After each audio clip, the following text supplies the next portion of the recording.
Amen. Good morning. All right, it's good to be in the house of the Lord for the last Sunday of the year. Ito po yung huling linggo ng taong 2018. Last Wednesday, yun po yung last Wednesday ng taong 2018. Kaya, alam nyo, maganda ho na nasumpuhan tayo ng Panginoon na tayo ay nasimbahan sa huling linggo ng taon. At sa unang taon din ay masumpungan din tayo ng Panginoon. Amen? Kaya maganda po ito. Alright, thank you. Pwede na po maupo. And ngayon pong araw na ito, ito po yung magandang ma-recall natin yung mga nakaraan. Alam nyo, ang ating pinag-uusapan sa Sunday School ay patungkol po sa pagkakilala natin ng totoo sa Panginoong Jesucristo. Now, makinig po kayo, makinig. Alright? Ang issue po natin sa Sunday School is gaano po natin kakilala ang Panginoong Jesucristo. Yun po ang pinakamaganda na ma-recall po natin. Now, ilang taong Kristiyano na po tayo, gaano tayo katagal, and nagki-claim po tayo na tayo Kristiyano. Tayo po ay Bible believer, tayo po ay Baptist, pero ang katanungan ko po is, gaano po natin kakilala ang Panginoong Jesucristo? Personally, hindi lamang po ang tinutukoy ko yung kaligtasan. Na ako'y nagpapasalamat sa Panginoon kung sa atin pong kalagitnaan ay makakapagsabi tayo na ako po ay ligtas, sigurado ko na pagka dumating sa akin ang kamatayan, 100% pupunta ako sa langit, wala akong problema yon. Pero ngayong tayo po iligtas na, gaano po natin kakilala ang Panginoon? Now, let me tell you something. Okay? Kayo po ba'y nakikinig na? Alright. Now, ang batayan at magiging basihan na tayo po ay kilala natin sa ang Panginoon ay hindi po yung kung ilang chapter na o ilang books ang nabasa natin sa Biblia. Kundi ang magsasabi po niyan ay yung manifestation natin sa ating buhay Kristiyano. Kasi doon po natin makikita kung gaano natin kakilala ang Panginoong Jesucristo. Because kung gaano po natin kakilala ang Panginoon, magre-reflect po yan sa buhay natin. May nakikinig po? So, in fact, that is the essence of Christianity. Ang essence po ng Christianity ay yung pong reflection ng Panginoong Jesucristo sa buhay natin. Yan po yan. See? Kasi walang sino man pwedeng magsalita na siya ay milyonaryo kung wala siyang milyon. See? Para mapatunayan mong ikay milyonaryo, dapat may milyon ka. Sino man nagsasabing siya milyonaryo na wala man siya milyon, nagsisinungaling lamang po yun. Pero mga kapatid, ang sino mang nagsasabing siya Kristiyano pero hindi makikita sa buhay niya ang Panginoong Jesucristo ay nagsisinungaling po yun. No? Mahalaga na makita po natin ito. Now, listen to me now. Alam nyo, kung paano po tayo nagpay attention sa mga bagay na nakapaligid sa atin, yan po'y magandang manifestation o reflection ng Christianity. Now, for example, gaano po tayo ngayon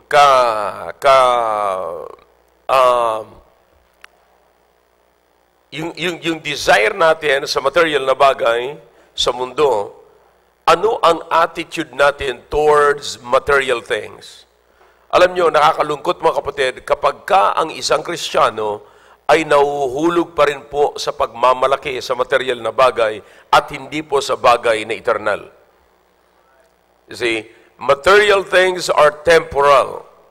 Pero hindi ko po sinasabi na hindi natin kailangan ng material things as of this time. Habang nandito po tayo sa lupa, kailangan natin. But, to put your heart in it, that is the very thing that God hates. Because God said, love not the world, neither the things that are in the world. You see, if you love the world, then the love of the Father is not in you. That's what the Bible says. Kaya nga po, maging maliwanag po yan sa atin. Alam nyo, minsan, ang nakakalungkot, mga kapatid, sa buhay ng Kristiyano, kapag ka ang Kristiyano, lalong-lalo na sa mga multimedia, social media, nakikita nyo, nagpa-flash pa sila doon ng mga pinagmamalaki lang material na bagay.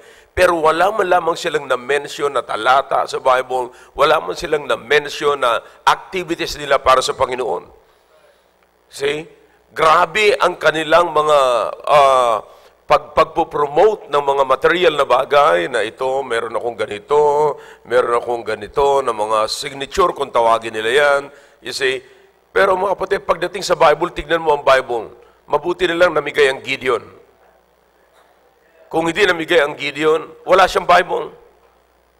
Gagastos siya ng malaki sa mga material na bagay, pero ang hindi niya magastusan, gusto niya yung Bible libre. See? Now, brother, kaya masasabi ko sa inyo, yung ating nakikita sa atin sa labas, yun ang magsasabi kung gaano po tayo kalapit sa Panginoong Jesucristo at kung gaano ka-realistic ang Panginoong Jesucristo sa buhay natin. Gaano katotoo ang Panginoong Jesucristo sa buhay natin. Now listen, magtatapos na po ang taon na ito. Again, gusto ba nating ulitin lang natin? Kaya ko po ito in-emphasize ngayon, bago magtapos ang taon, kaya ko ito ang in-emphasize sa inyo, kasi nakikita ko po, halos lahat, hindi lamang po dito simbahang ito, halos lahat ng simbahan, makikita nyo po, ang pinagmamalaki ang material na bagay. Ang pinagmamalaki ay yung edukasyon ng mundo. Pero, wala namang masama na mayroon tayong edukasyon ng mundo. Pero listen, gaano ang impluensya sa atin ng edukasyon ng Panginoong Jesucristo sa buhay natin against the world. You see? Now, kaya nga po, makikita po natin, ang sinasabi ko po ngayon, ang ini-emphasize ko lagi po rito, gaano katotoo ang Panginoong Jesucristo sa buhay po natin. You see, is He really real in your life right now? Totoo ba talaga ang Panginoong Jesucristo sa buhay mo ngayon? Now, another one, totoo ba talaga pag sinabi mong tinanggap ko ang Panginoon bilang tagapagligtas at Panginoon ko? Totoo ba talaga na Panginoon mo siya? Kasi gaano katotoo? Ang dapat mag-flash sa atin, paulit-ulit mga kapatid. Gaano katotoo? Gaano katotoo? Kasi lahat po tayo, halos ang nangyayari sa ating mundo, sa ating buhay, sa world na ating iniikutan sa araw-araw, lahat halos po niyan ay impluensyado ng labas. No? So we do not try to make God strong in our life and even in our world na nakapaikot po sa atin. See? Now look, tingnan niyo mabuti. Pagdating sa bahay, nakikita niyo po ba mapatid na malakas ang impluensya ng simbahan sa inyong bahay? Gaano kalakas ang impluensya ng simbahan sa loob ng bahay natin? Because I believe, mga kapatid, kung ang pinag-uusapan natin dito ay iuuwi po natin sa bahay natin, I am telling you, may maganda hong nangyayari. You see, now, can you see the Word of God in the house? That's the only time. Kaya ako po binabanggit yan sapagkat doon lamang po natin makikita na buhay at totoo ang Panginoong Jesucristo sa ating buhay. Kung totoo at buhay ang Panginoong Jesucristo sa ating buhay, sa tahanan po natin, makikita po yan mga kapatid. See? Sa tahanan natin. Pero kapag ang makikita natin sa loob ng tahanan natin ay yung mga bagay sanglibutan, impluensya, yung desire natin ay desire ng sanglibutan, I'm telling you, you cannot convince the world that Jesus is alive. Did you hear me? I said, you cannot convince the world that Jesus is alive. And you cannot even convince the world that there is a living God. See? Kapag kaganon po, tingnan nyo, sinasabi ko nga po sa inyo, alam nyo, may mga dalaga, binata pa rin na gusto nila pagka sila nakapag-asawa, ang kasalan nila ay mala celebrity. You see?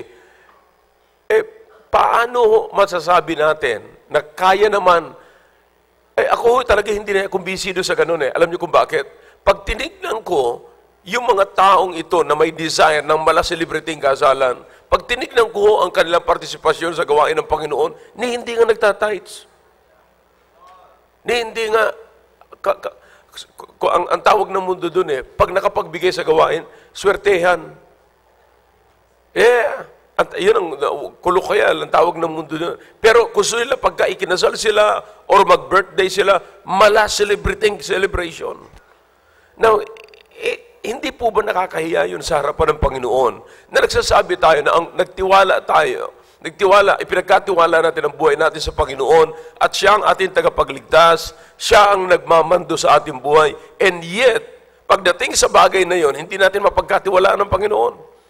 Anybody listening to me? Now, where is God? Nasaan po ang Diyos? See? Kaya nga po, mga kapatid, it's time na maging makatotohanan po ang Panginoong Jesucristo sa buhay po natin. Kasi ito po lagi kong ipinapahayag po sa inyo, lagi kong ibinabahagi po sa inyo ang patungkol sa Diyos. Bakit po? Gusto kong maging makatotohanan ng ating buhay Kristiyano. Kaya, again, last Sunday, ay meron po akong i-present sa inyo ng mga kapatiran po rito. Narinig niyo ang testimony po, ang patutuo ni Brother Willie, ni Brother Al, ni Brother Roy. Narinig niyo po. Alam niyo, ang mga taong ito ay hindi po naglalaro. No? Halos dito na po sila, mga kapatid, tinubuan ng puting buhok. No? Dito na sila nagkaasawa, dito na sila nagkaanak, at dito na nila nakuha yung mga ranggo nila. No? Sila po ay nagsimula rito nang sila po ay second lieutenant, kumbaga sa infantry. But because they are from the Navy, sila po yung mga ensign nung napunta po sila rito. But listen to me now, ngayon they're one step to star position or to star rank. See? But listen, they are still in the church at kinikilala nila ng mabuti ang ginagawa ng Panginoon sa buhay nila. Now, listen, kaya ko po dinadala ito sa inyo ngayon, ang mga issue na katulad nito because, listen, hindi lang po sila ang pwedeng mamuhay ng katulad nun. Lahat po tayo ay merong kakayanan sapagkat iisa lamang ang Diyos na nagtatrabaho po sa atin, iisang Biblia ang hawak natin, iisang Holy Spirit ang naninirahan sa katawan natin. Kaya tama po yung sinasabi ni Willie na nakaraan. Nakaupo kami rito, pero hindi po kami exempted sa pag-aaral ng salita ng Diyos at dapat din po kaming lumago, mga kapatid. You see? So sana po makita po natin ang mga bagay nito. Kaya ngayong araw na ito, ay meron uli akong ipipresent sa inyo. Ito naman po yung mga kapatiran, mga kapatid, na sila'y nakilala nila ang Panginoong Jesucristo, namuhay po sila sa ibabaw ng lupang ito, at nagtrabaho po sila sa labas, and yet, hindi po lumao nung sila'y lumalago sa pananampalataya, ay sila po'y nagsuko ng buhay para sa Panginoon. Now, what is the reason behind that? Yan ang gusto ko pong malaman po ninyo. Kasi para makita po natin na ito po talaga ay makatotohanan. No? Na ang Diyos ay merong ginagawa sa buhay ng tao. Okay? Kaya ngayon tatawagan ko po sila at I hope na sila po ay magiging pagpapala po sa atin sa umagang ito. Brother Michael, halika brad. Palakpakan po natin. Alam niyo yung palakpak ninyo,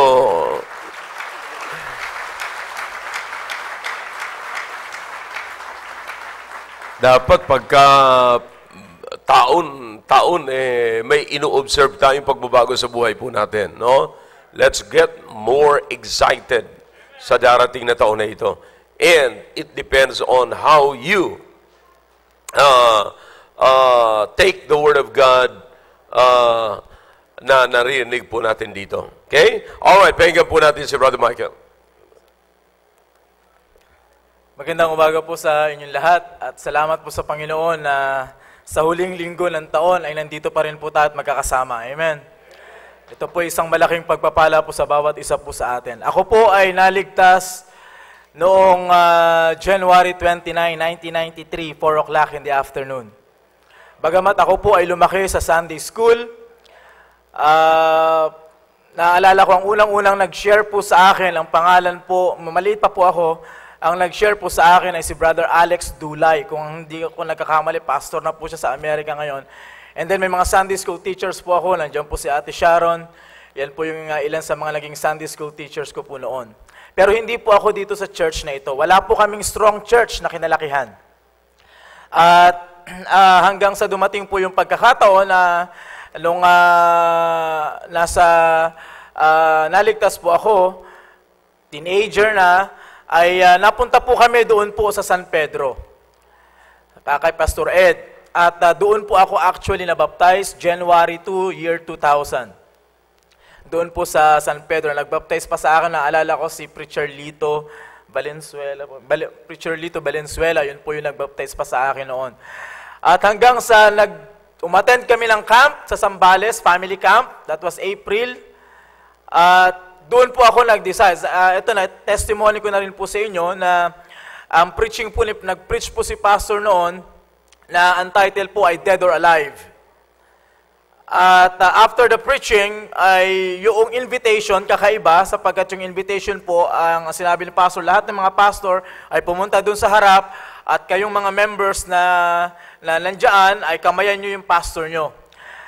Miyembro po kami ng San Pedro, pero ang nilapitan ko po, ang kinamayan ko si Pastor Hill. So, of course, nahiya ako sa sarili ko kasi nahiya ako kay Pastor Ed. Pero since na medyo malapit kami dito, sa Opildera po ako umuwi, nagpaalam po kami na dito na po kami mag-church. At pumayag naman po si Pastor Ed. Kaya hanggang ngayon po, since year 2000, ay nandito po kami nagsisimba. Kasama po yung ilang makasamahan ko po sa Pildera. Pero alam nyo po, hindi po ganun biglaan na ako po ay napamahal sa gawain. Patago-tago rin po ako katulad po ng marami po sa atin. Pumupunta po ako dito sa oras na gusto ko po kasi may trabaho po ako sa labas eh. Hanggang nagtanong po ako kay Pastor RJ Pano, si Brother RJ Pano, nagtanong ako, sabi ko, Sir, meron ba tayong Bible school o meron ba tayong school? Kasi nakagis na namin, nag-aaral kami ganyan. So sabi niya, meron pero sa San Pedro. Sabi ko, mag-enroll po ako, Sir. May trabaho po ako sa labas, nag-enroll ako sa San Pedro. Diyan pa po ako sa Parañaque, sa Pascor Drive, nagtatrabaho noon. And then, pagkahapon, pupunta ako ng San Pedro. And then, sumasabay po ako sa coaster ng gabi. Ng 10 o'clock ng gabi, bumababa ako ng Sukat Highway, papauwi po sa amin. During that time, bagamat may mga non-full-time na nag-aaral sa San Pedro, sa coaster po, madalas, ako lang yung hindi full-time. Ang kasama ko, puro mga full-time. Naalala ko po palagi, meron pong full-time dito, si Brother Bob, sa yung audio man po natin dati. Lagi po niya akong kinukulit. Sabi niya, Brad, kailan ka ba maghahakot ng gamit? Kailan ka titira sa church? Sabi ko, Sir, may trabaho ako sa labas, may ganito, may mga magulong ako, alam niyo na, yung mga rason po natin, di ba? Pero ang totoo nun, meron lang tayong reservations at kumbaga, wala pa lang po kasi yung tiwala natin sa gawain ng Panginoon na kaya tayong buhayin ng Diyos. Honestly speaking, ay nandun pa po ako sa katayuan ng mabubuhay ba ako niyan? Mapapakain ba ako niyan? Kung sakali bang mag-aasawa ako, maiha-handle kaya ng maayos yung pamilya ko niyan ng sinasabi mong gawain ng Panginoon? So honestly, ganun po yung thinking ko. Pero of course, hindi ko sinasabi yon. So basta ganun lang. Tuloy lang po ako, nag-join ako sa ushering group, nag-join ako sa choir, nagtuloy ako ng pag-aaral sa Bible school. And then, hanggang sa dumating po yung pagkakataon na ako po ay napamahal sa gawain ng Panginoon. Meron po akong kaibigan sa San Pedro noon na sinasabi ko, dumating po ako sa punto na nagpaparace, actually ginagawa po ito, nagpaparace dito si pastor noon, building project. Tapos sabi ko sa kaibigan ko, sabi ko, bakit parang ngayon, kakaiba yung bigat sa akin, noong ministry, samantalang hindi naman ako araw-araw sa church. Wala naman ako dito araw-araw. Pero sabi niya, maganda yung naging advice niya. Sabi niya, ipag-pray mo, baka mamaya tinatawag ka nga ng Panginoon. And then, dumating yung pagkakataon, 2004, kinausap po ako ni Pastor, sabi niya, may balikatan pa. Actually, balikatan, 2001, first balikatan, sabi ko kay Pastor RJ, sige sir, magsisignify ako, mag-join ako ng balikatan. Pero hindi po ako uma-attend, hindi po ako dito natutulog. 15 days pa lang po yung balikatan noon. Hindi po ako dito natutulog. Nagsusoul winning sila, ako po ay maghahanap ng sideline sa labas. Patago-tago pa po ako noon. Hanggang 2004, sinabihan po ako ni Pastor Hill, sabi niya, Mike, pwede ka bang mag-stay in sa balikatan at mag-handle ng grupo? Hindi ko pa makakalimutan yung sinabi ko po kay Pastor. Sabi ko, Sir, kaya ko ba yun? Nag-aaral po ako sa Bible School noon. Sabi, Sir, kaya ko ba yun? At naalala ko yung sinabi ni Pastor Hill sa amin, na doon ko lang napagtagpi-tagpi yung sinabi ni Pastor Hill sa amin. Mas may tiwala pa ako sa inyo kaya tiwala nyo sa sarili nyo. At naniniwala ako na may gagawin pa yung Panginoon sa inyo more than sa iniisip nyong may gagawin kayong o may plano kayo sa sarili nyo. And so tinanggap ko po, nagbalikatan, hanggang doon po nagsimula na ako po mapamahal sa gawain ng Panginoon. Nag-stay po dito for a month. At salamat po sa Panginoon na doon po ako kinausap ng Panginoon. At ang pangalawang reservation ko po, halimbawa, binata pa po kasi ako noon halimbawa ngayong mag-aasawa ako. Halimbawa, mag-aasawa ako at mag-establish ako ng family. Paano yung, of course, yung mga binata dito, saan ko kukunin yung panggastos ng pangkasal? Kasi, di ba, ang thinking naman natin, gusto natin, katulad ng binabanggit ni Pastor, gusto natin bongga yung yung kasalan Saan ako kukuha ng pambayad sa coordinator, sa bulaklak, sa photo video? Kasi gusto mo mala Richard Gomez yung kasalan. Pero, alam niyo po mga kapatid, ito pong, ibabasahin ko po yung verse na nag-strike po sa akin in the book of Leviticus, chapter 25. Ito po yung sinabi ng Panginoon. Ye shall not therefore oppress one another, but thou shalt fear thy God. For I am the Lord your God. Wherefore ye shall do my statutes, and keep my judgments, and do them. And ye shall dwell in the land in safety. And the land shall yield her fruit, and ye shall eat your fill, and dwell therein in safety. Verse 20. And if ye shall say, what shall we eat on the 7th year? Katulad din po ng tanong ko, ano kakainin namin? Behold, we shall not sow, nor gather in our increase. Then, sabi ng Panginoon, I will command my blessing upon you in the 6th year, and shall bring forth fruit for 3 years. Sabi ko, Panginoon, okay, ito yung hinahanap ko paano ko, pag magpamilya ako, paano ko ipoprovide yung tirahan? Yung kakainin, yung clothing. Pero, yung basic na yon, sinagot po ng Panginoon. Sabi po dito, ye shall dwell in that land safely, and I will command my blessing. Alam niyo po, bagamat hindi po nakabatay sa material na bagay, yung pagsusuko ko po ng buhay sa Panginoon. Pero naniniwala po ako na yung pong nag-stay ako dito sa church, nakita ko yung gawain, nakita ko po yung mga kasamahan ditong full-time, nakita ko po yung puso ni Pastor. Yun po yung isang bagay na sinabi ko sa Panginoon, Panginoon, dito po ako magre-raise ng aking family. Tumira po ako dyan sa Pildera at alam nyo po, yung lugar na yan ay sabihin na nating napakagulo. Lumaki po ako sa kalsada. At sabi ko sa sarili ko, kung ako ay magtatayo ng isang pamilya, ayokong ang mga anak ko ay lalaki sa kalsada. Hanggat maaari, in my own human capacity, hanggat maaari, ayoko silang titikim ng sigarilyo na katulad ng natikman ko, ayoko silang titikim ng alak, ayoko silang titikim ng drugs, ayoko silang hanggat maaari ay magkaroon sila ng magandang environment. Pero nung panahon na yon, paano ko paano ko sila ilalagay sa isang magandang environment kung wala kami sa church? Kung hindi ko sila i-confine doon sa church. Kung paano ko sila palalakihin na merong pagkatakot sa Panginoon kung yung kanilang isipan ay hati. Pupunta sila dito sa church, makakakita sila ng mga magagandang environment dito, and then pupunta na naman kami sa ibang gawain, sa labas, iba na naman yung makikita nila. Makukonfuse lang. Sabi ko, Panginoon, kung magkakaanak ako, makukonfuse yung mga anak ko.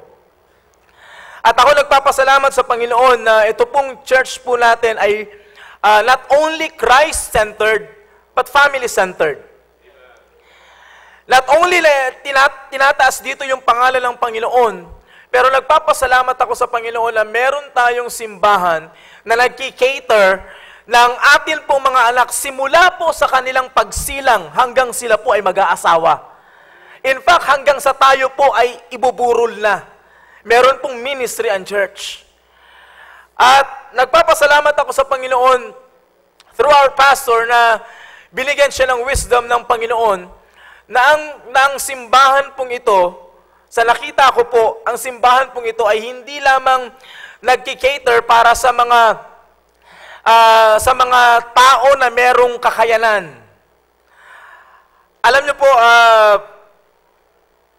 salamat po sa Panginoon na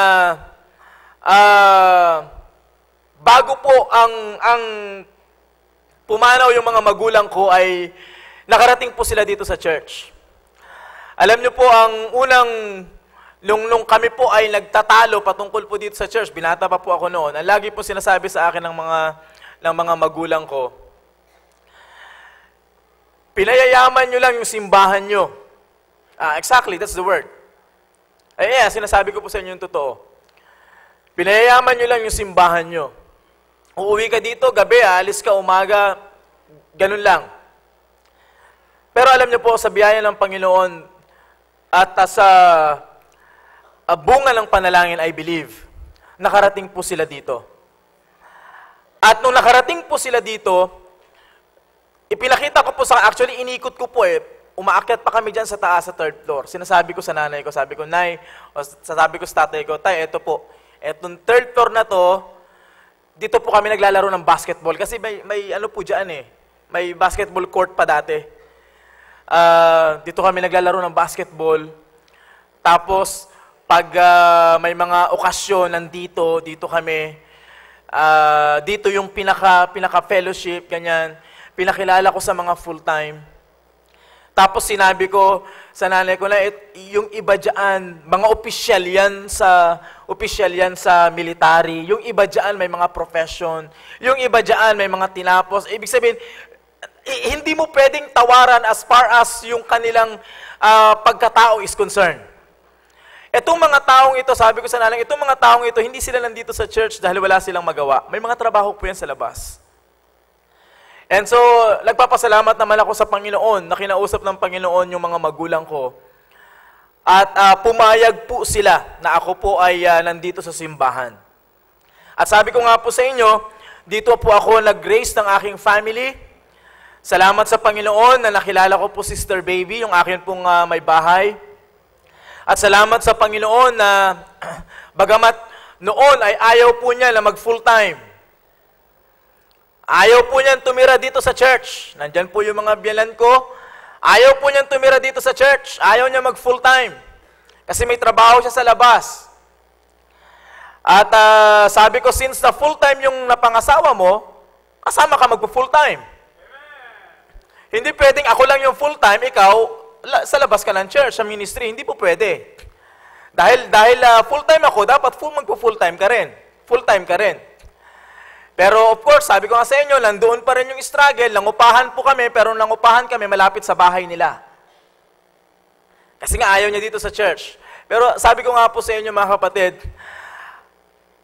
hanggat ang salita ng Diyos ay nasa puso po natin at nangingibabaw, ito po yung lagi yung pinanghahawakan. I will command my blessing upon you. I will command my blessing upon you. Mabigat, yung statement po na yan, na sinabi ng Panginoon, mabigat po sa akin. If it is a command, wala akong pwedeng sumansala dyan.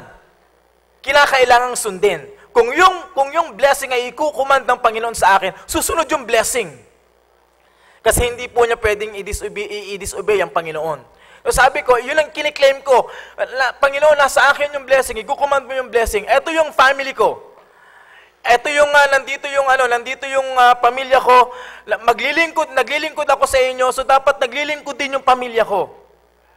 Ako po nagpapasalamat sa Panginoon na nandito po kami lahat.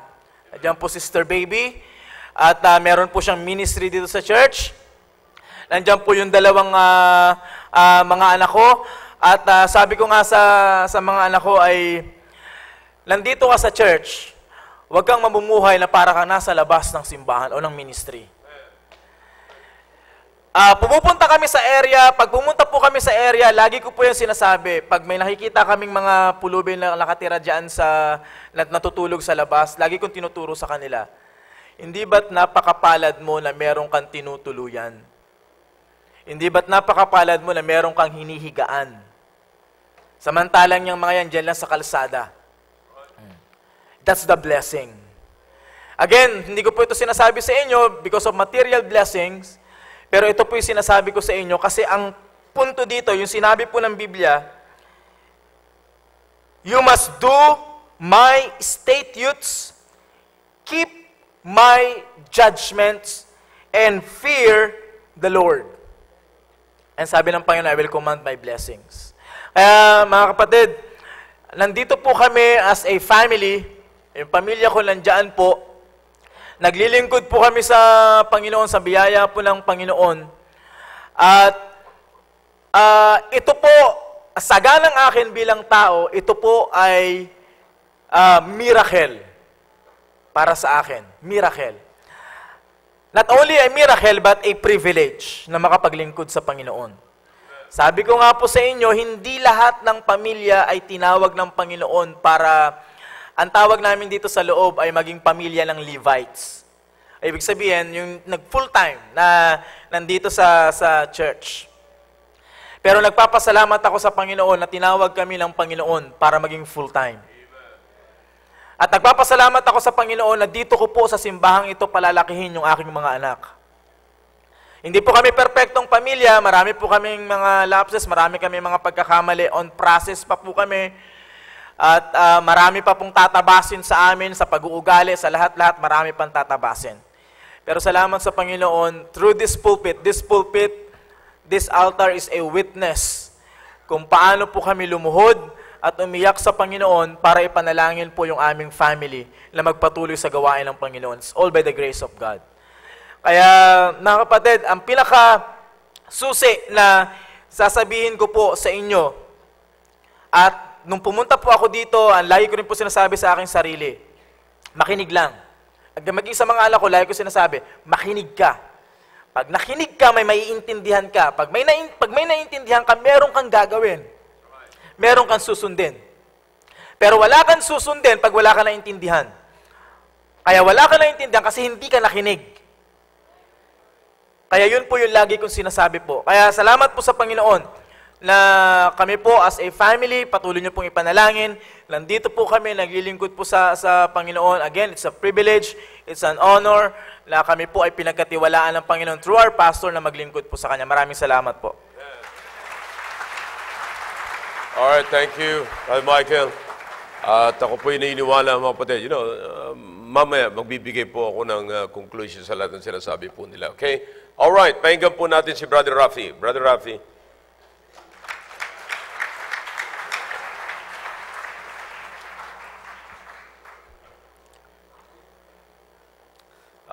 Magandang umaga po sa inyong lahat. At ako po ay lubos na nagpapasalamat na ngayong umaga po ay narito po ako sa iyong harapan. At salamat po sa aming mahal na pastor na kami po ay tinuturuan na papaano po humarap po sa maraming tao. So ngayon pong umaga ay nagpapasalamat po ako sa ginawa po ng Panginoon sa buhay ko po. Since ako po ay napunta dito po sa Metro Manila, ay napunta po ako dito in 2006. Kung kailan po yung nanay ko po ay namatay. April 6, namatay yung nanay ko dahil lang po sa brain cancer. Yung po ang kinamatay ng nanay ko. April 6, pumunta ako dito sa Manila is May 18, 2006. Bali, 1 month lamang po ang nakakalipas. At doon po sa probinsya ay matindi ang buhay ko po doon. Hindi po madali sapagkat ang maraming nag-impluensya sa akin ng mga kaibigan. At yung mga naging kaibigan ko po ay na-involve po sa droga. Kaya dahilan sila po ang aking kaibigan, na-impluensyahan po nila ako. Kaya dahilan sa kanilang impluensya, napasama din po ako sa kanilang involvement. Kaya doon sa probinsya, ang trabaho ko po doon ay nag-graduate ako nung high school, 16 to 17 years old. 17 years old, nagkaroon ako ng kaibigan na involvement sa droga, nagtitinda po siya. At ganun din po ay napasama po ako doon. Yun ang naging trabaho ko. Kaya in 18 years old, ako po ay nakapagtrabaho sa tsuhing ko po, konduktor ng bus, akong pinagkatiwalaan po niya. So, malakas po yung income ko po, 18 years old pa lang ako. But, sa barangay po namin, dami kong barkada, hindi po dahilan sa pamilya ko, kundi dahilan po sa drugs, sa alak, ganun. Kaya gustong-gusto nila po ako. Pero ang nakakalungkot nung namatay po yung nanay ko, doon ko nakita. Walang magagawa ang barkada. Kaya sabi ko, nagdesisyon ako nung namatay yung nanay ko, pupunta ako ng Manila. Hahanapin ko doon yung buhay. Sabi ko sa tatay ko. Di pumayag yung tatay ko. Kaya nung pumayag siya, punta ako dito sa Manila at on 2006, napunta doon si Tatay Dix. Ngayon ay pastor na si Pastor Dix doon sa Mindoro. Napunta po siya doon nung June at nag-saturate po sila. Nabahaginan po ako, nashiran po ako. But bago ako umalis doon sa aming probinsya, sabi ko sa isip ko, hindi ko na gagawin ang ginagawa ko dito sa probinsya. Pagpunta ko sa Manila, alisin ko na ang aking bisyo. Kaya ako po ay nagpapasalamat sa Panginoon na kung ano ang aking plano sa buhay, kung ano ang aking panalangin, yun po ay tinugon ng Panginoon. Nagpadala po siya ng preacher po sa lugar na tinitirahan ko sa Sucat, Paranaque. At nabaginan po ako, naimbitahan po ako, napunta po ako dito sa simbahan. Sa madaling sabi, nagtuloy-tuloy po ako. 2008, umuwi po ako sa probinsya. Nung pag-uwi ko po sa probinsya, wala akong kalam-alam. Hindi ko alam kung paano magbahagi ng salita ng Diyos. Kaya doon po ako napahiya. Sapagkat hindi ko alam kung paano i-handle ang aking Christianity life. Sa bahay lang ako. Within 10 days, sa bahay lang ako. Hindi ako lumalabas sa mga kaibigan. Kasi ayaw ko na sa mga kaibigan ko. Kinakantsawan nila ako. Sabi ko, okay lang. Sa bahay lang ako, tapos pupunta ako doon sa palayan namin, punta ako doon sa bundok namin, tapos bahay. Ayaw kong lumakas, ayaw kong makita sila. Bakit? Ayaw kong ma-influensyan uli. But, nung bumalik pa ako rito, on December, bumalik pa ako dito 2009, January na pala.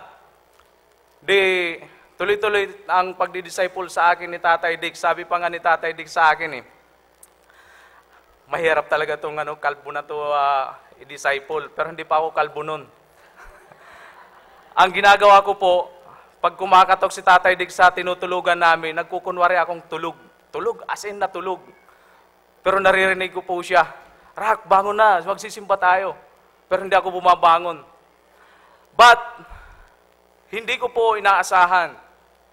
Tuloy-tuloy lamang po siya.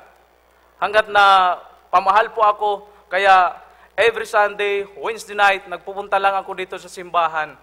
In 2010, nag-enroll po ako sa Bible School.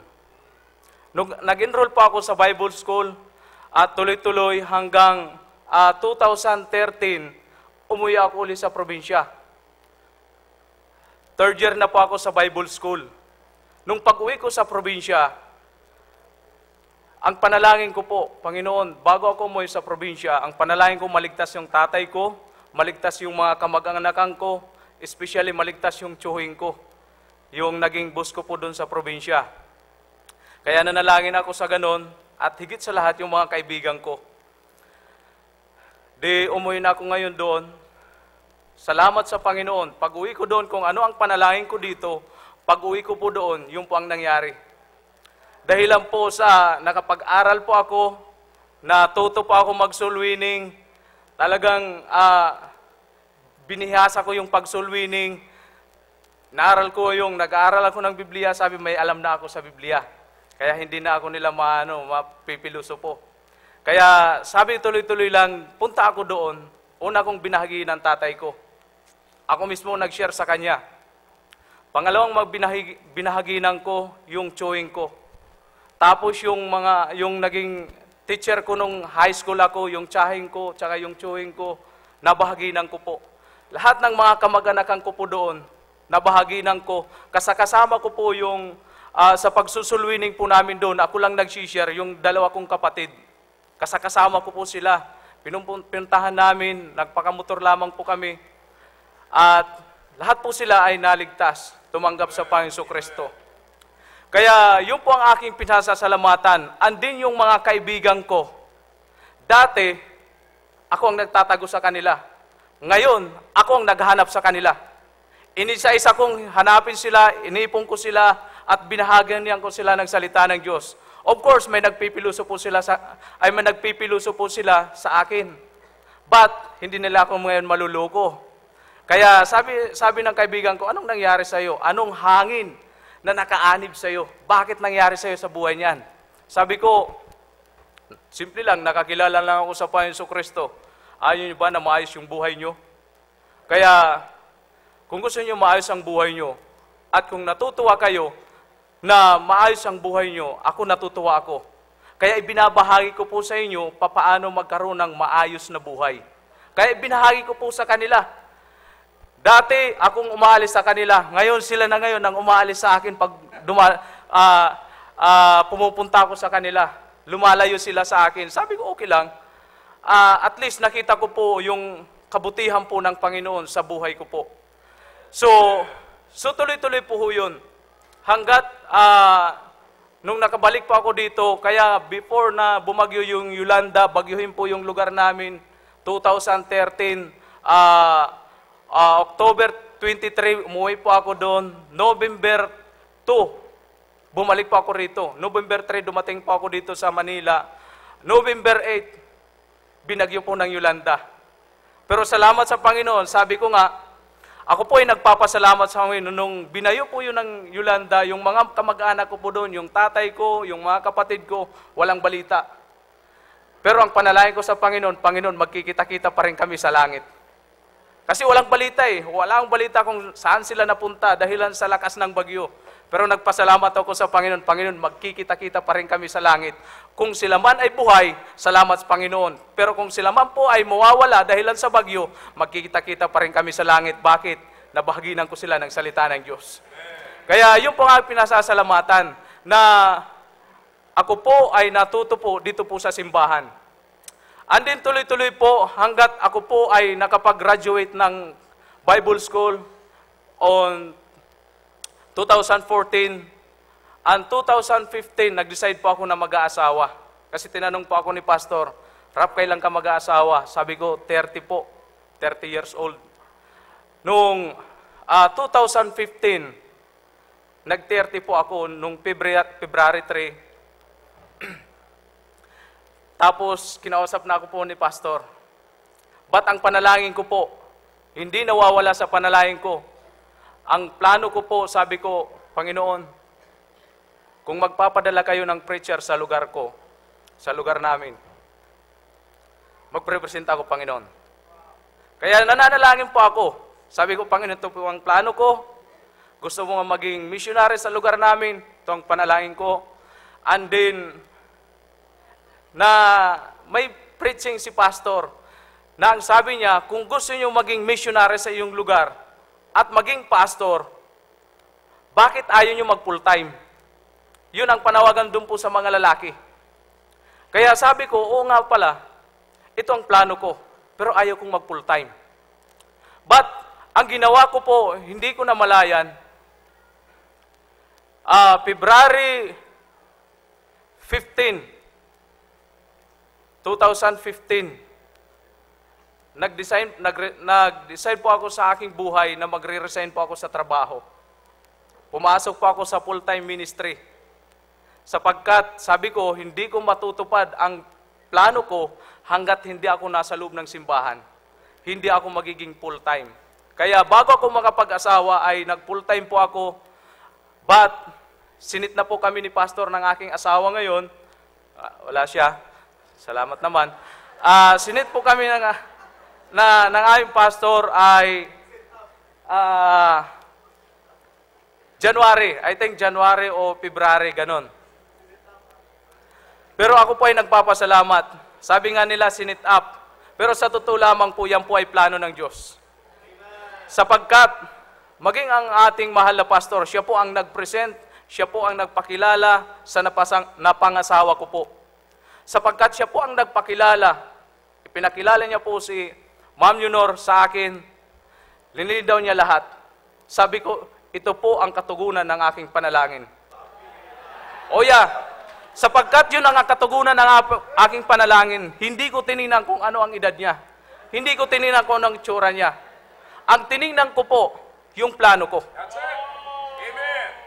Sapagkat may plano po ako eh. At saka pastor na nagsabi sa akin. Pero ako po ay nagpapasalamat. Sabi ko, sa madaling sabi, hindi nagtagal. Kasal kami, May 7, kinasal po kami ng asawa ko. But, this is the blessing. Nung sinusunod ko lamang po ang kagustuhan ng Panginoon, tuloy-tuloy lamang po ako na sumusunod. Ito na ngayon yung kasalan. Wala akong kapera-pera. Nagtatrabaho po ako dahilan sa, mayroon po akong kapatid na sinusuportahan po namin na mag-aral sa college. Nagtulong-tulong kami magkapatid. So tumutulong din po ako. The same time, nag-aaral ako sa Bible School. At wala po, sa madaling sabi, wala akong naipon. Sabi ko, ito na. Kaya, tuloy-tuloy lang, nanalangin po ako. Tapos yung asawa ko nagkaroon ng problema. Wala siyang birth certificate. Sabi ko, tapos na. Di malaki-laking, sabi ko, malaki-laking gastusan to. Pero alam mo, pinapasalamatan ko sa Panginoon. Pinadalhan po ako ng kuya ko ng pera, pang-asikaso lahat. Lahat ng mga kailangan ko, prinubide niya, binigyan niya ako pang-asikaso lahat. Pang-asikaso lang yun. Papaano yung pagpakain? Kasi sabi ko, lahat, sino mang gusto na umattend. Pero sa totoo lamang, wala pa akong pera nun. Pero alam niyo po ba, salamat po sa Panginoon. Dahil sa pagtitiwala ko po sa Kanya at pagsunod ko po sa Kanya, ang ginamit pa rin ng Panginoon na tao para i-provide ang pangangailangan ko, yung kapatid namin na tinutulungan namin na mag-aral at napunta sa abroad, lahat ng mga kailangan, yung nakababata sa akin. Yung una, nung nagbigay sa akin lahat ng pag-process, yung panganay namin. Yung kabatang kapatid ko po, sabi niya, Kuya, magkano ba lahat ang kailangan mo? Wow. Eh sabi ko, pambira. Okay to, tuloy ata yung kasal. Magkano bang kailangan mo? Sabi ko, ito ang kailangan ko, ganito, ganito. Sabi niya, sige kuya, kunin mo na lang sa M. Lulier. Ay, tapos. Pambira. Parang gusto mong tumambling nung gabi. Pero yun po ang blessing. Kaya lahat po niyan, provide ng Panginoon. Nangyari lamang po yun, nung ako po ay nag-decide, sabi ko, tuloy-tuloy lang. Nung nandito na ako simbahan. At habang nagtutuloy-tuloy, buhay ko po. Nag-full time na ako, may asawa na ako, at ngayon, git sa lahat, biniyayaan po kami ng Panginoon. Ng aking asawa, ng isang baby na walang iba kundi si Hadassah Faith. Sabi ko nga, sapagkat ang pagkawuri po sa marami pong naririnig sabi nila, Brad, magkakaanak pa kaya yan yung pinangasawa mo? yun ang pagka-worry po nila. Sabi ko, ang Panginoon magpapadala yan. Sumunod ako sa Kanya, hindi ako pababayaan ng Panginoon. Kung hindi man ako bigyan ng anak, walang problema. Nasa Kanya ako eh. At hindi niya ako pababayaan. And now, binigyan po kami ng baby. Binigyan po kami ng Panginoon. Binigyan po kami ng Hadassah Faith. Pasensya na ako, Bisaya eh. So, ganun lamang po at biniyaan po kami. Sabi ko nga, ito po ay, it is the great blessing para sa akin. Nung ako po ay patuloy na sumusunod sa Panginoon, hanggat na pinagkakatiwalaan po ako ng ating mahal na pastor doon po sa mga construction. Kaya sabi ko nga, naisip ko hindi ko to kaya kung nasa labas lang ako. Mag-lead ng tao, especially yung mga young people, hindi ko to kaya. Pero salamat sa Panginoon, yung sinasabi kong hindi kaya at ibinibigay sa akin ng ating pastor na opportunity, pribilehiyo na mag-lead sa tao, yung kanyang pagtingin po sa akin kung anong magagawa ko, ay binibigay sa akin, pinagkakalob po sa akin. At sabi ko nga, minsan natatanong, Panginoon, ako ba ito? Hindi ko kaya, hindi ko alam. Kasi ang alam ko lamang po sa labas ay fiberglass, yung skill ko po sa labas, fiberglass. Pero construction, mag-lead sa tao, hindi ko na yun alam. Ang inililid ko lamang po yung mga drug addict. Pero yung mga tao ng Diyos, naglilingkod sa Panginoon, nagpapagamit sa Panginoon, hindi ko na kayang ilid yun. Pero salamat po sa Panginoon, sa panalangin po ninyo at higit sa lahat, sa panalangin po ng ating mahal na pastor, nagagawa ko po ang lahat. Kaya nga po, napaganda, ako po ay napunta dito po sa simbahan. Napunta po ako rito, as in wala. Pero ito po ang biyaya. Kung nanatili po ako sa labas, hindi magiging ganito ang buhay ko. At higit sa lahat, yung safety ng pamilya ko. Hindi magiging safety ang pamilya ko sa labas. Sapagkat nandun ang temptation Nandun yung mga kaibigan ko uli. Babalik po sila. At matindi pag ang dyablo ay magtrabaho, alam ng dyablo kung paano ka trabahuin pag ikaw ay nagpapagamit at lalo na pag ginagamit ka ng Panginoon. Matindi magtrabaho ang dyablo. Pero ako po ay nagpapasalamat sa Panginoon na ako po ay nag-decide na mag-full time. Pumasok po sa gawain ng Diyos. Isuko ko po ang aking buhay. At ngayon, sabi ko nga, kahit mapunta po ako sa labas, sa malayong lugar, panatag lagi ang aking kalooban. Bakit? Alam ko na ang aking pamilya ay safety. Kaya, nung ako'y napupunta sa Tarlac, how many months, Sunday, ay Sabado lang kami at saka Sunday lamang dito.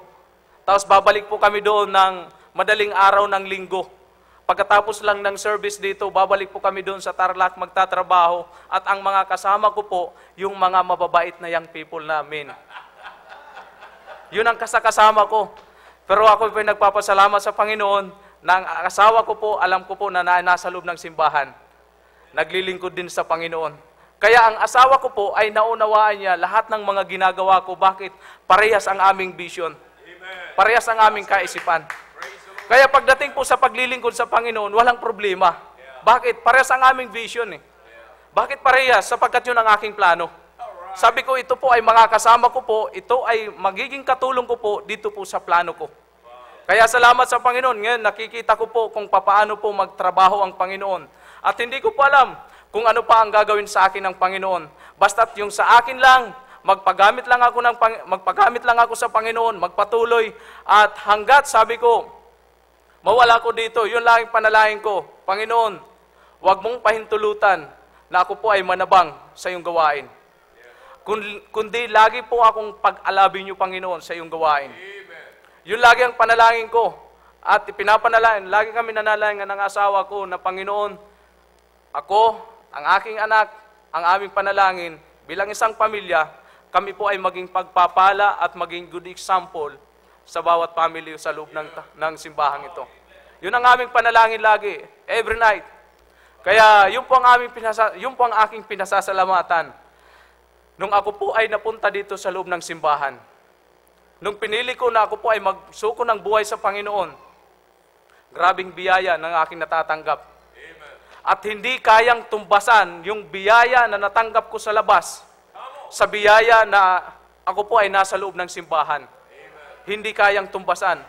Kaya dati nga yung mga kasama ko, sabi ko nga, ang buhay ko dati, tambay lang. Kaya ako nagtatambay doon sa probinsya sapagkat lumalapit yung mga kaibigan. Pero kumukuha yun ng drug sa akin. Kasi yun ang trabaho ko sa probinsya eh. Pero nung nandito na, nagbago ang buhay ko. Amen. Naayos yung buhay ko at salamat sa Panginoon na yung impluensya po ng ating mahal na pastor. At higit sa lahat, ang pinapasalamatan ko yung Panginoon na kung saan binago ang aking buhay. At hindi ko makakalimutan na pasalamatan lagi ang Panginoon, si Tatay Dix na nagtiyaga sa akin. Sapagkat kung hindi niya ako pinagtiyagaan, walang kalbo na makikita nyo dito sa harapan ninyo. Kaya, yun po ang great blessing na aking natanggap nung ako po ay nasa loob na ng simbahan. At ako po ay nagsuko ng buhay ko sa Panginoon. Yan po ay malaking biyaya. Kaya, sir, maraming salamat po sa pagtiwala niyo po sa akin. Thank you, sir, and maraming salamat po. God bless po. That's good, amen. Alam nyo, baka lang kasi makalimutan ko eh. Kaya sinasabi niya na siya pinagpala ng Panginoon dito at mas maganda ang buhay niya rito kung siya nasa labas. Alam niyo kung bakit, mga kapatid? Kasi sinunod niya lang ang plano ng Diyos sa buhay niya. At may kanya-kanya po tayong plano na ginawa, may plano, kanya-kanyang plano ang Diyos sa buhay po natin. But ako ininiwala na lahat na sinabi niya po ay katibayan na buhay ang Panginoong Kristo sa buhay niya. Alright, Brother Gomer. Amen. Last po ito, last.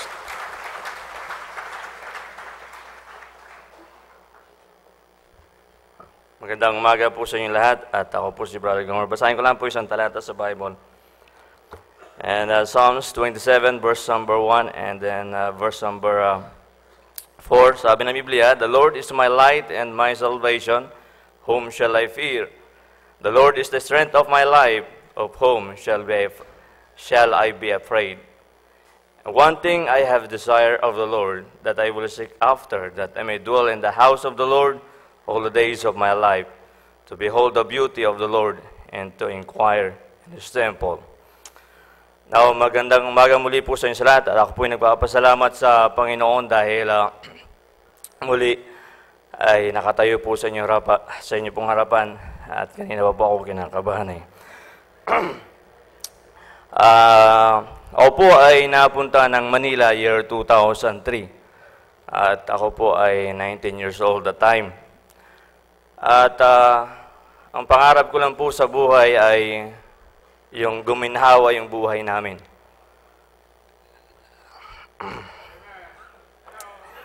Dahil ako po ay nakita ko personally yung magulang ko, yung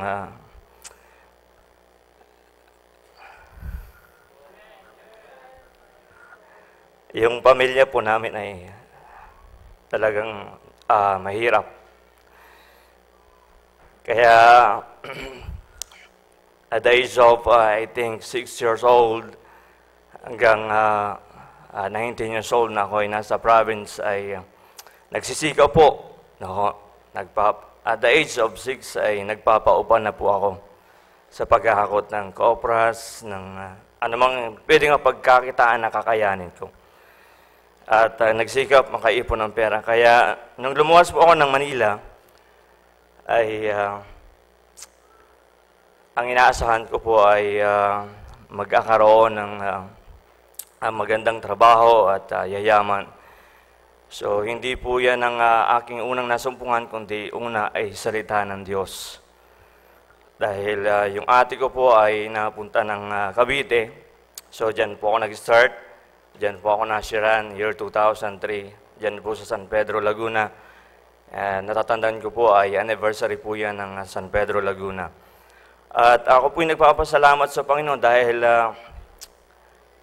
kaya po ako mahirap na mapunta sa church dahil narinig ko po sa mga pinsan ko na ang church, ang ibang simbahan ay kinukuha lang yung pera ng ate ko. So, matagal, sabi ko, hindi ko matanggap at hindi ko po kayang ano. Kaya year 2003, nung sinure sa akin yung Bible ay hindi ko pa pinaniwalaan yan. And then March, dahil ang ate ko po ay siyempre doon po ako tumira. So hindi po ako pwedeng, wala akong ibang mapupuntahan, kundi doon lang po sa bahay nila. Kaya nung March, may tagpo kami ng Panginoon na 2 beses. Hindi ko po inaasahan na mananalangin po ako ng 2 o'clock.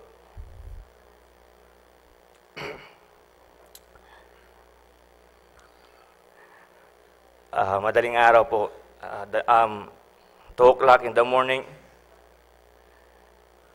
nanalangin po ako na kung ako ay mali, itama niyo ako, Panginoon. So, 2 nights po yan, madaling araw na magkasunod at dumating po sa buhay ko. And then, nagtanong na po ako sa mga full-time doon sa Cavite, kina Pastor Ray Bogan, kung ano yung nasa Bible. And then, pinaliwanag ulit sa akin salvation. And then po ako na-save. Siya na po at so, nung ako po, nung maliwanag po sa akin, and then sumunod na po ako sa water baptism. And then nagtrabaho ko for 8 years. No? And then, year 2005 ay umattend po ako ng mission conference sa San Pedro. And then, meron po akong narinig na isang missionary from Zambia, Africa, si Pastor Hinada. And then, ang ginamit niya pong text ay Romans chapter 1, verse number 16, "For I am not ashamed to preach the gospel." So, ipresent niya po doon sa asinto sa harapan yung gawain po doon sa Zambia, Africa. And then, nakita ko po na yung gawain ng Panginoon pala ay hindi basta-basta. So, madalit sabi, ako po ay nahamon ng mensahe. Pero nung pagdating po ng invitation, ay hindi po ako nag-forward. At alam ko, sabi ko, parang may kakaiba. Pero hindi po ako sumunod. And then nagpatuloy po ako, nagtrabaho ako for 2006, 7, and 8. 2006, I try na mag-aaral ng Bible School sa San Pedro. Pero nagkaroon po ako ng muli ay test sa akin ng Panginoon. Hindi huli na tuloy yun at ako po ay nag-backslide, umalis po ako. 2007, balik ako ng Manila. And then, panibago ulit trabaho, hanap ulit trabaho. 2008, nagtrabaho ulit ako. And then, na-assign po ako sa Laguna. And then, I try ulit na mag-aral sa Bible School sa San Pedro, Laguna. So, trabaho, Bible School. So, hindi huli nagtapos yun. And then, I try naman na mag-apply ng malayong lugar. Yan po sa ibang bansa. And then lahat po nung time na yun, nag-apply ako sa ibang bansa, lahat ng pera na pinagkakakitaan ko at naipundar ko po ay naubos po lahat yun dahil sa pag-apply. So, wala na huling trabaho. 2009, nag-construction, nag-tricycle, and then dito po ay may balikatan, year 2009. And then, I try na sumali po ng balikatan dito po sa Fort Bonifacio. And then, nahaman po ako dito sa mga preachings, and then, for almost, sabi ko, 1 month po. And sabi ko po ay, ito na siguro yung dead end ko. Kasi wala na wala na akong matakbuhan Kaya I try po na mag-aral uli dito sa Fort Bonifacio. Pero hindi ko uli yung natapos yun. And then year 2010,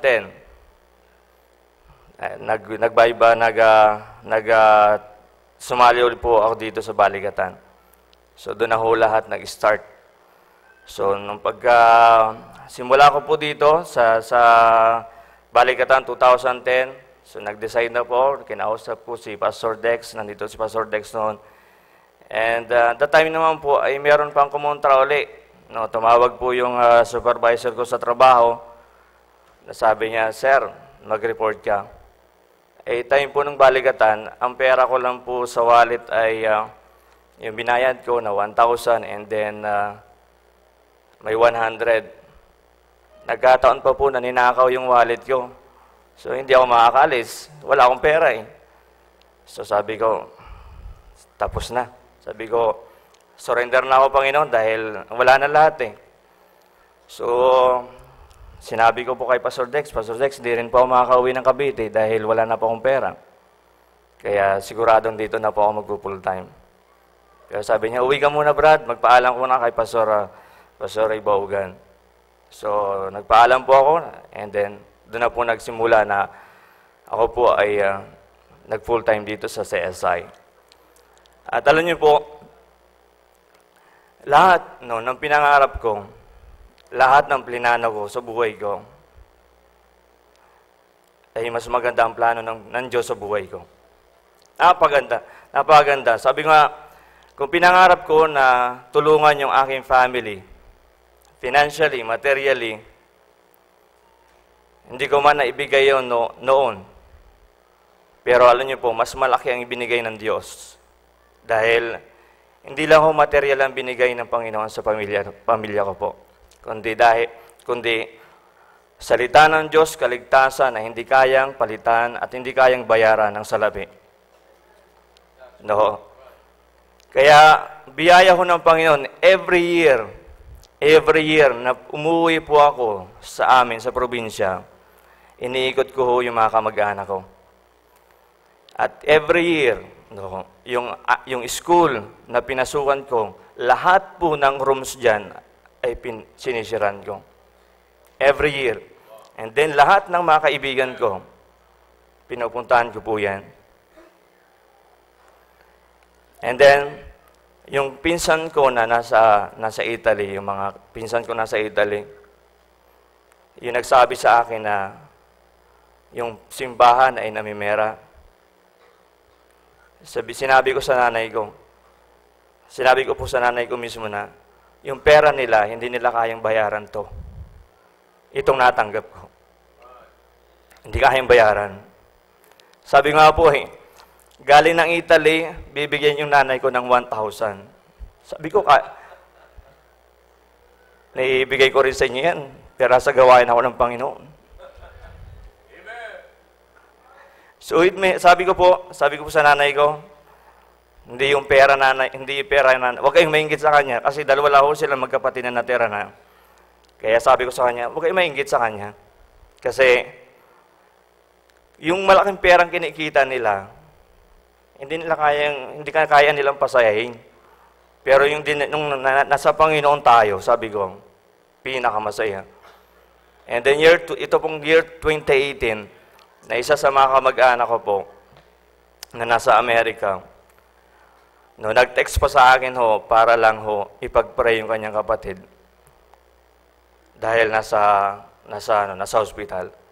Kaya itong alam nyo, yung mga kamag-anak ko kasi, na may mga pera, down kami sa kanila.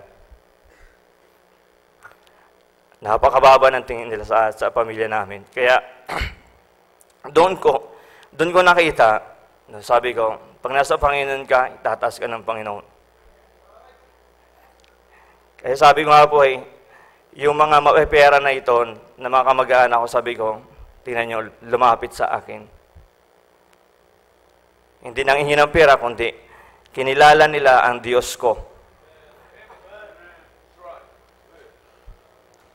Kaya sabi ko, hindi pera ang basihan para lapitan mo isang tao, kundi kung ano yung nakita sa iyo, na pinanindigan mo, pinaniwalaan mo, lumapit sila sa akin. Kaya ako pinagpapasalamat sa Panginoon dahil dito sa church, nahubog po yung aking pong buhay.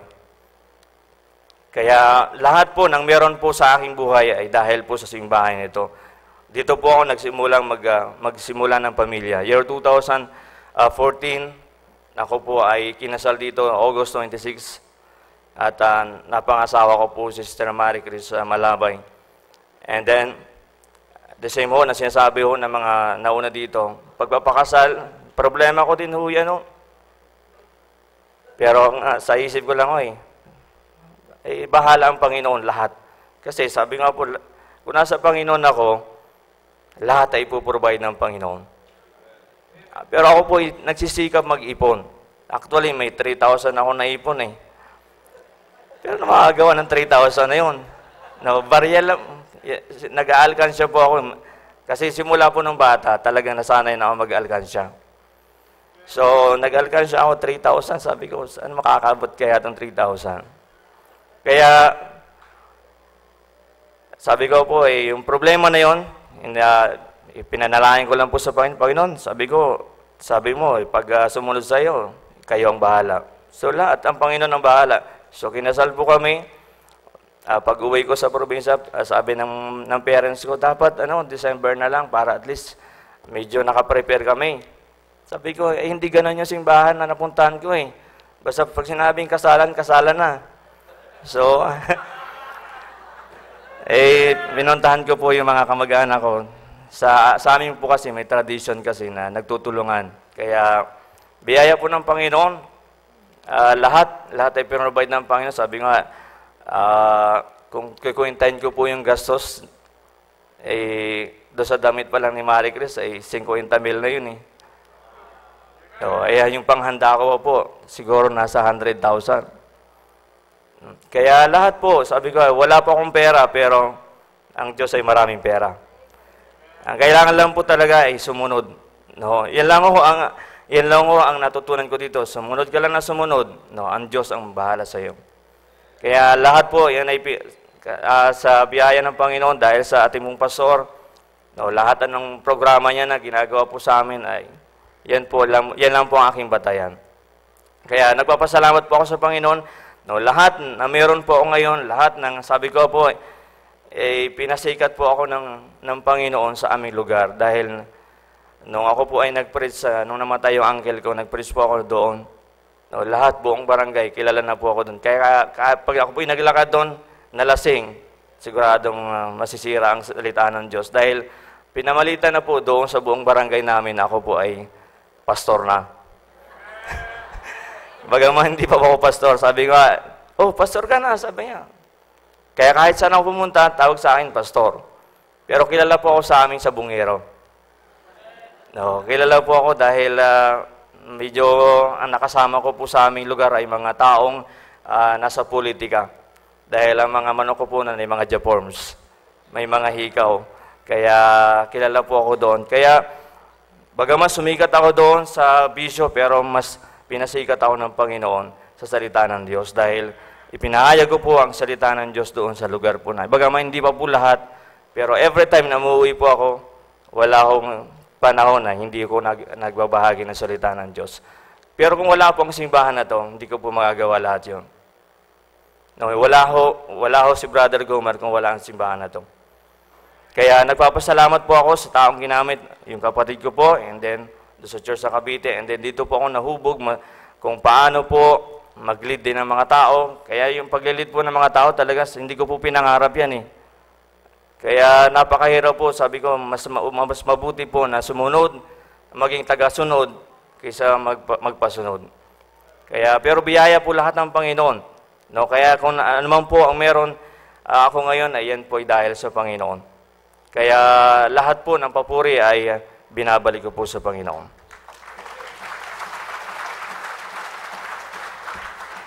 Amen, amen. Alam nyo, maganda ho yung narinig natin mula sa tatlo na nagbigay ng kanilang kapahayagan.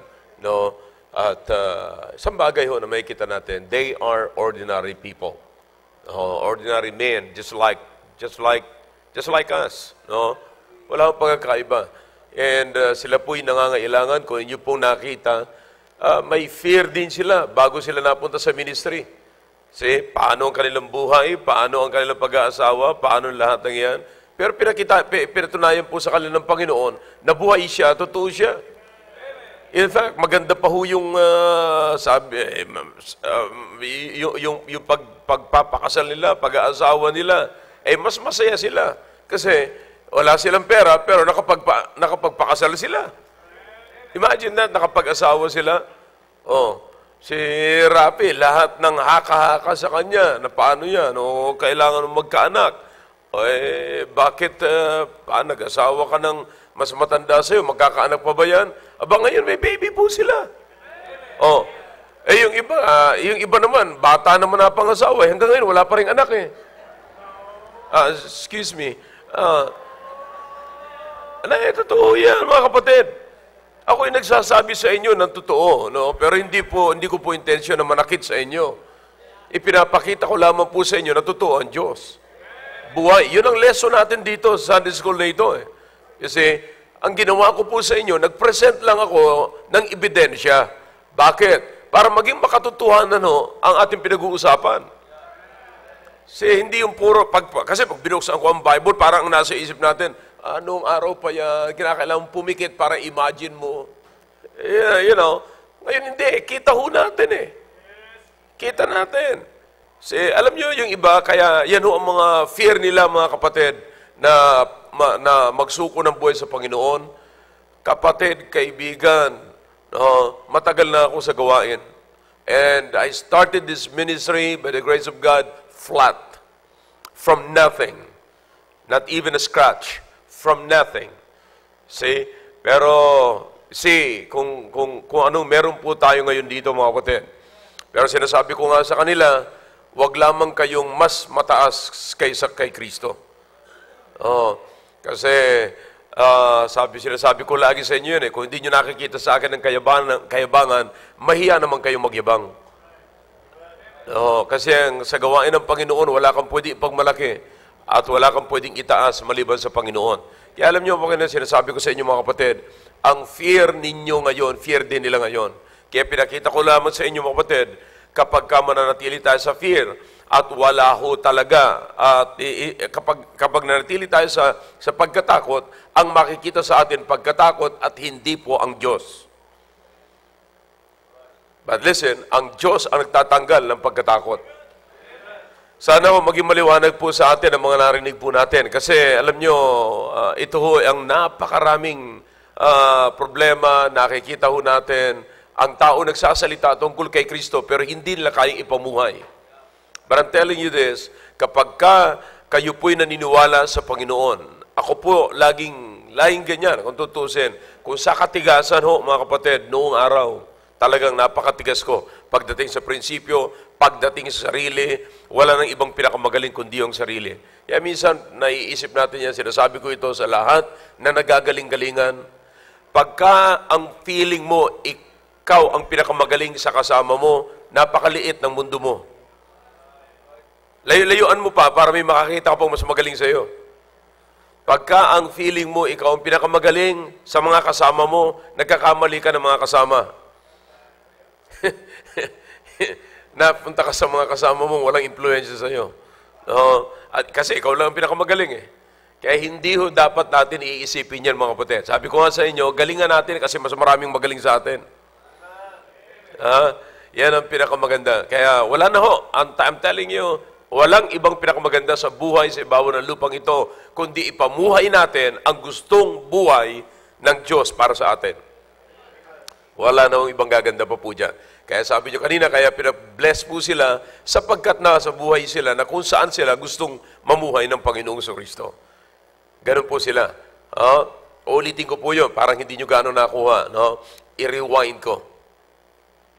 Kaya ako sila pinagpala ngayon sapagkat nandoon sila sa buhay na kung saan sila gustong mamuhay ng Diyos. Pero kung sila po'y wala sa kalooban ng Diyos, hindi rin naman po sila ka-bless na katulad niyan. So, kaya alam nyo, sinasabi ko sa kanila sa pag-aasawa, pagka panahon na, kasi ako naman ako yung pastor, iniisip ko na ako'y pinagkatiwalaan ng Panginoon sa buhay nila.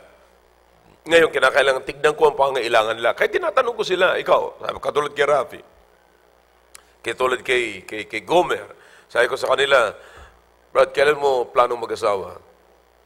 Sabi ni Rafi, 30 siya. Sabi ko, nako, baka maubos na lahat yan.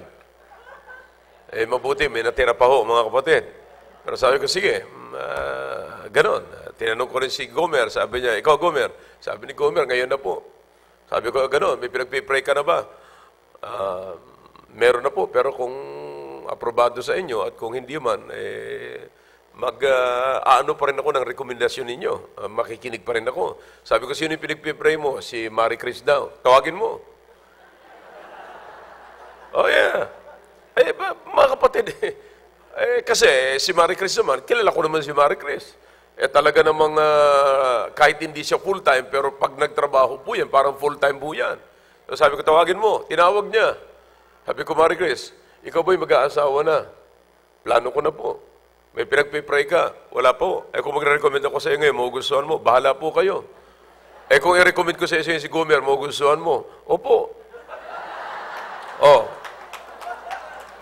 Sabi ko, ano ho yan ha? Doon mismo. Wala tayong magagawa. Ako yung tatay Ako yung pinagkatiwalaan sa kanila kilala ko sila parehas. Ngayon, sabi ko, kung halimbawa ipakakasal ko kayo, o kung magpapakasal na kayo within 3 months, gusto niyo yun? Bahala po kayo. Hindi, tinatanong ko nga. Ako na nagtatanong. Opo, sige, larga. Magkano sa'yo? 20. 10. Ayos, larga. In 3 months, mga kapatid, kasal na sila. Hindi ko nga rin naasahan na magkakaanak pa sila Pero nagkaanak din. Kaya sinasabi ko sa mga ito, sa mga full-time, galingan nyo na, ibuhos nyo ng sarili nyo habang bata pa kayo. Kasi ang gusto ko po sa mga yan ay talagang magbunga. Sabi ko, at the age of 25, 26, dapat established na kayo. Hindi yung ang gagaling nyo mag-basketball, ang gagaling nyo maglaro, pero hindi kayo marunong magtrabaho. Mga kapatid, ang mga kabataan sa Pilipinas ngayon, ang gagaling maglaro. Laro ng buhay, hindi lamang po basketball. Laro, yung walang kabuluhan ba, na hindi nila papakinabangan sa buhay. Kahit nga nasa trabaho na, nilalaro pa rin Kaya sabi ko, seryosohin nyo na, kasi at the age of 25, maganda makapag-asawa na kayo. Pag nakapag-asawa kayo, bata pa kayo, magkakapag-produce kayo. Hindi yung ipapanalangin nyo pa sa Panginoon na buksan nyo ang womb ng asawa ko. Yun yung mga iba sa inyo, bago magpakasal, nabuksan na. Ibig sabihin, mga kapatid.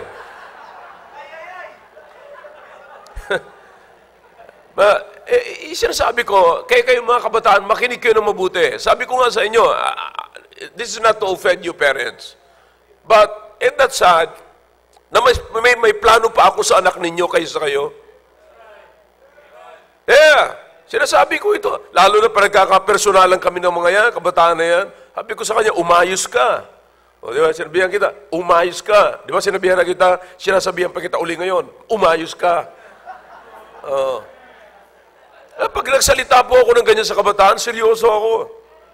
Ilan dito sa mga kabataan, sinabi ko, ayusin mo na sa pagtatrabaho mo. Ayusin mo na yan. Kasi hindi habang buhay, nagtatrabaho ka. See that? Mga kapatid, I can see the problem sa bansang ito. Tayong mga Baptist, tayong mga Kristiyano, anak ng Diyos, wala dapat tayo dyan sa kalsada na nagrarally laban sa gobyerno sapagkat mahirap kami hanggang ngayon ng Presidente, mahirap pa rin kami. Anong kasalanan ni Presidente sa kahirapan ninyo? Tamad kasi ang mga yan. Tamad. Tapos sisisihin si Presidente. Anong kinalaman ni Presidente dyan sa kahirapan? No. Mga kapatid, ang dami pwedeng pagkakakitaan Kaya minsan, alam nyo ngayon, hindi naman sa pag-ano sa mga sundalo natin. Ngayon, talagang dinumog ang armed forces ngayon sa pag-a-apply Bakit? Snappy or lousy, the same salary. Makakita ka, sa totoo lang mga kapatid, this is not to offend our officers here. Kilala nyo naman ako eh. Pag nakakausap ko yung mga retired, mga kapatid, sabi ko, pambira to. Swineldohan ng gobyerno ito, ganitong diskarte nila. Paano? Talagang masisira talaga ang buhay ng Pilipino, mga kapatid. Eh, dito na nga lang ho eh. Pag dumiskarte sila rito eh. Sa lugar na ito eh. My goodness, sabi ko, ito, hanggang ngayon nagpipension sila, tumatanggap sila ng pera ng tao, mga kapatid. Pero yung diskarte nila, hindi pa rin maayos. I'm telling you. Abay, sana, listen, sa simbahan, mga kapatid, hindi ho tayo dito nagpapakaangkaang. Kaya sinasabi nila, pagpeperahan lang yan. Pangangwarta lamang yung simbahan. Siguro sa ibang simbahan, kasi lumaki sila sa simbahan na gano'n.